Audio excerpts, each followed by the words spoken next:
Hey guys, it's Charlie. I want to talk about the collapse we were in, the crisis we were in, and I do get a few people that say, you've been talking about collapse and crisis for a while, when's it going to happen?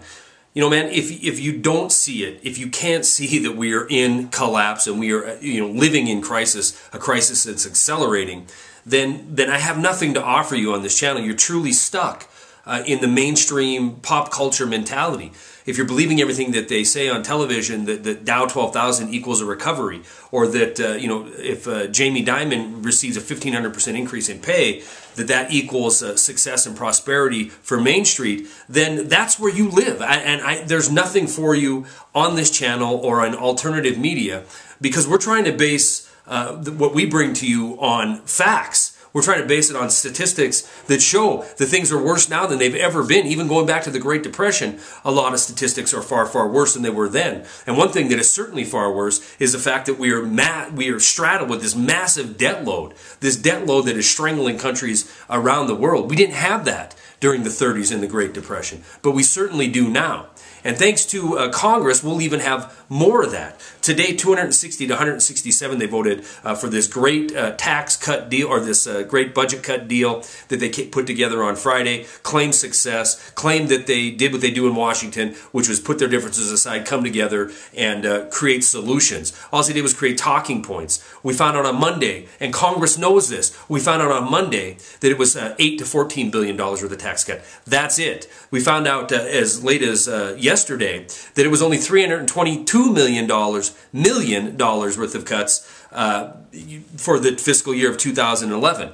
So Congress knew this. I mean, if I know this, if I can look this up, if I can find the truth, certainly your representative knows the truth. They chose to go ahead and stab the people in the back one more time. But that shouldn't surprise us. They do it time and time again.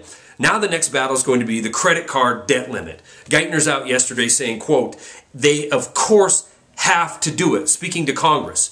Because that's how our government's run now. It isn't a bunch of representatives in D.C. who are representing you and I. It's a bunch of representatives in D.C. who are under the control of the power elite. These elite, too big to fail, these 1,500% pay increase folks like Jamie Dimon on Wall Street, these Tim Geithners, who's not elected, he's appointed, coming out of the Federal Reserve in New York, and now Treasury Secretary, they set the rules. They are the ones that govern the country. They say the credit card will be raised, and it will. They even drug up Jim Milstein to come out, the former Treasury head, to say it's going to be worse than 2008 if we don't raise this credit card limit. Now, a third grader knows that you don't get out of debt by going further and further into debt.